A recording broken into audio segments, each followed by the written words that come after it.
Magandang araw mga minamahal kong senior citizens. Noong nakarang araw po, tayo po ay nag-vlog patungkol po sa magaganap na payout. At ito po ay nangyari. Isa ito sa pruweba na meron po talagang matatanggap na pensyon ng ating mga minamahal na mga senior citizens. At sa araw po na ito ay panibagong balita na naman dahil may mga lugar po na magkaroon po ng payout na gaganapin po sa July 21, 2026. Schedule po ito sa 3,000 pension at mga importanteng announcement ang dapat niyo pong malaman. May 5 bagay na dapat po tayong makuha sa video kong ito. Una, ang mga lugar kung saan may magaganap na payout sa social pension for indigent senior citizens. Pangalawa, ano ang oras po ng inyong payout? Pangatlo, saan po ba magaganap ang payout? Pangapat, ano ba ang kompleto requirements na dapat mong i-ready? At panglima, mga dagdag kaalaman patungkol po dito. Kaya naman, inaanyayahan kita na tapusin mo ang video nito hanggang sa dulo na sa gayon makuha mo ang punto ng video kong ito. At kung nais mo na maging updated ka sa mga i-upload ko pa, just follow these platforms or platform na kung saan kada upload ko ay mag-notify sa iyo. At hindi ko napapatagalin pa ang oras sa pag-usapan ng bagay na ito. Kaya naman, let's go. Una po sa ating listahan ang Barangay Marilog proper sa Marilog District, Davao City. Dahil meron pong announcement dito, meron pong magaganap na payout sa July 21, 2026 sa Yuhico Gymnasium po magaganap. At ito po ang mga listahan sa mga kasali na kukuha ng pensyon.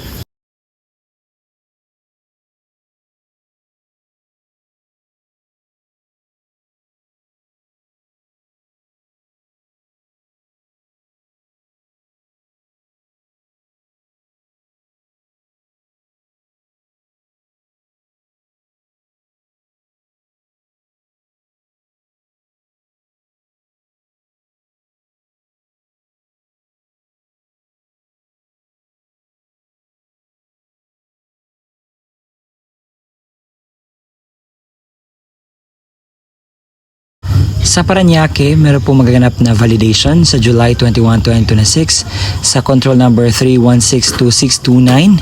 At ito po ang mga pangalan po sa mga potensyal na makakuha po ng pension sa social pension for indigent senior citizen. Pakipost lamang po ng video ito nang sa gayon po ay inyo pong makita ang inyo pong mga pangalan.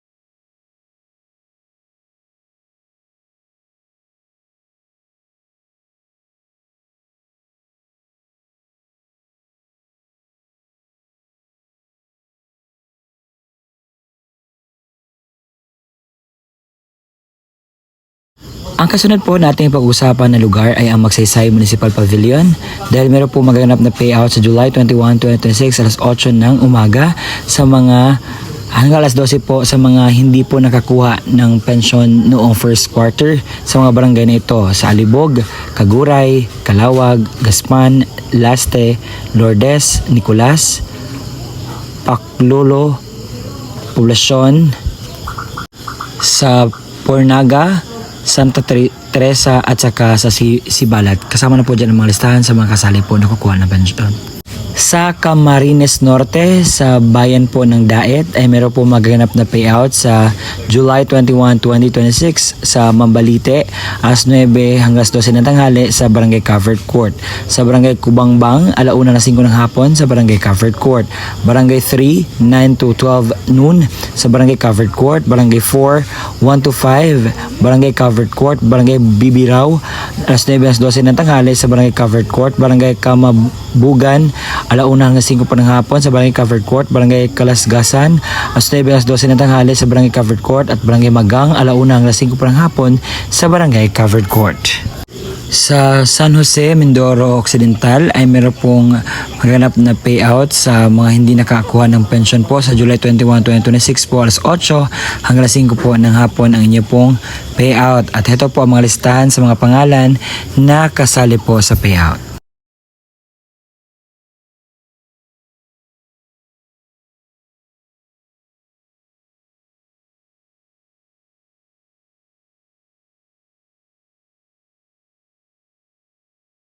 Sa Dangkagan, Bukidnon ay meron po magaganap na payout sa July 21, 2026 sa Barangay Miaray, Osmeña, Bugwak, Kiangat at sa afternoon po sa Lourdes, MacArthur at saka sa Migcoya.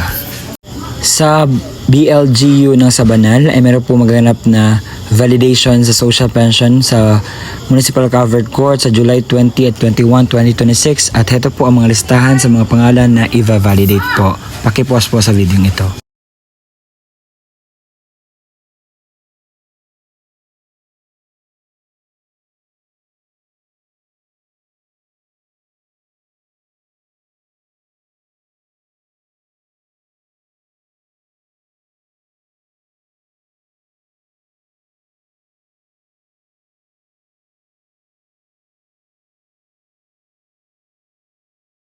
Sa Municipality of Dupax del Norte ay meron po magaganap na payout sa July 21, 2026 sa Upland Barangays po at magaganap po ito sa Belans Gymnasium alas 9 hanggang 12 po ng tanghali. Ang kasunod po ay ang Barangay Malipayon Covered Court. Meron po magaganap na payout sa mga barangay na ito. Sa July 21, 2026 sa Barangay Payad, Barangay Kimanait, Barangay Malipayon, sa Barangay Malipayon Covered Court, alas 8 hanggang 12 ng tanghali.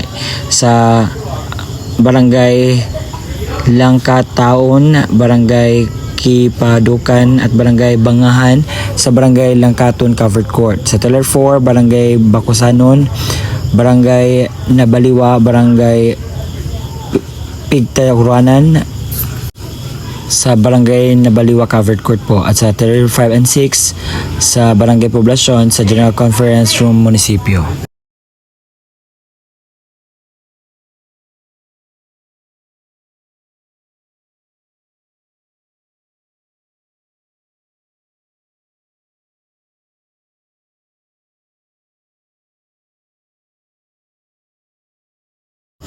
Sa Barangay Central, District 4, Senior Citizen Social Pension, second quarters, July 21, 2026, UP Village Covered Court, alas 8 hanggang alas 3 po ng hapon.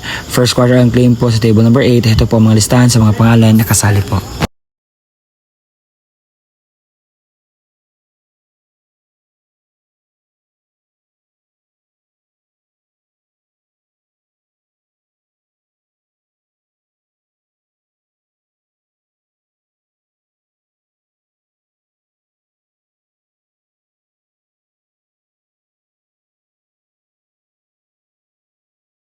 Sa Barangay Karuray ay meron po magaganap na payout sa social pension.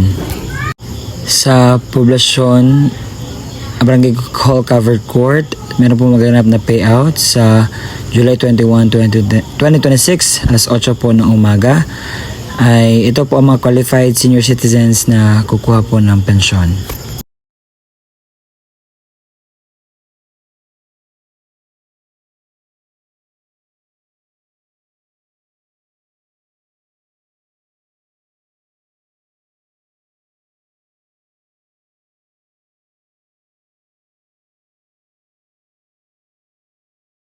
Sa Barangay Malipayon ay meron pong list of social pensioners makatanggap po ng payout sa July 21, 2026. At ito po ang mga listahan na akin pong nakuha at pakipost lamang po ng video ito na sa gayon po ay makita po ninyo.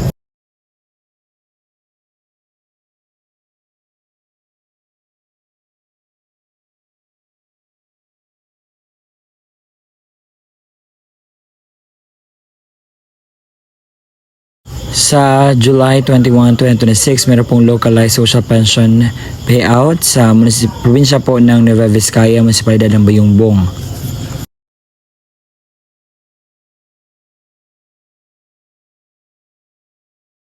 Sa Ipil Cuneg na may 10 pensioners, Barangay Kabuuan na may 16 pensioners, alas 8 hanggang 9:30 ng umaga sa Kabuuan Barangay Hall. Sa Barangay Masok na may 29 pensioners, Barangay Kasat na may 33 pensioners, Barangay La Torre South 27 pensioners, La Torre North 8 pensioners, Luyang 20 pensioners, alas 10 hanggang 12 po ng tanghali sa LGU Bayumbong DepEd Gymnasium. At sa Bonfal East, 54 pensioners, Bonfal Proper 83 pensioners, Bonfal West 53 pensioners, alas 2 hanggang 5 po ng hapon sa LGU Bayumbong DepEd Gymnasium. Sa Davao City, sa Bago Galiera ay meron po magaganap na payout sa July 21, 2026 sa alas 8 po ng umaga. At ito po ang kumpleto listahan na akin po nakuha para po sa inyo.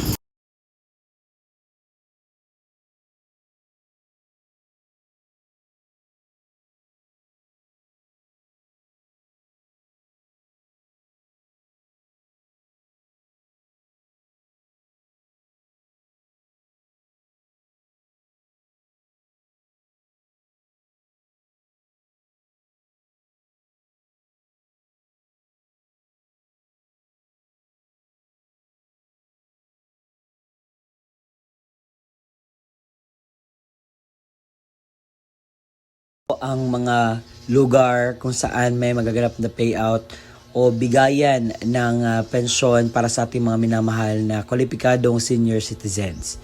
Sa mga nagtatanong, sir, totoo ba itong sinasabi mo? Hindi ba ito fake news?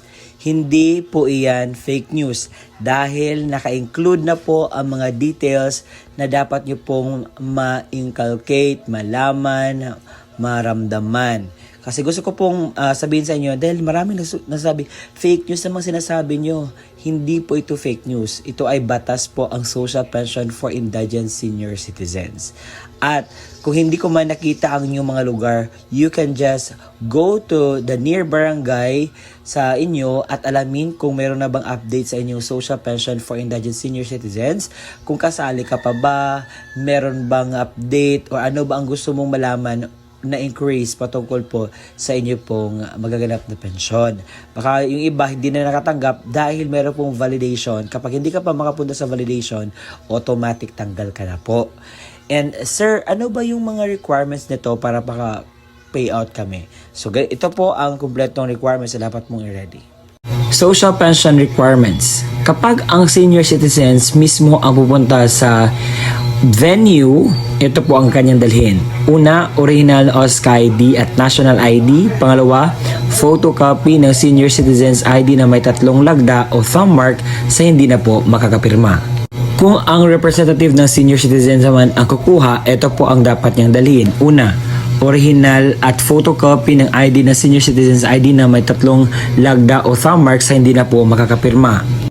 Original at photocopy ng valid ID ng representative o government issued ID lamang na may 3 lagda o thumb mark sa hindi na po makakapirma. Sulat, pahintulot or authorization letter mula sa senior na mayroong pirma, thumb mark at naayon sa format mula sa DSWD, makukuha po ito sa inyo pong barangay. Pang-apat, kopya ng litrato ng senior citizens na may kasamang representative na may hawak na updated newspaper. Kung ang kukuha naman ay representative ng namayapang senior, ito po ang kanyang dalhin. Una, original at photocopy ng ID ng senior citizens or certificate of membership mula sa OSCA kapag wala na itong OSCA ID na photocopy. Pangalawa, original at photocopy ng government issued ID ng representative.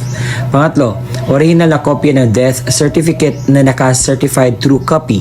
Paunawa, ang mga namayapang pensioner ay makatanggap lamang ng kanilang pensyon depende sa quarter kung kailan nimao ang alinsunod sa alintunin mula sa DSWD.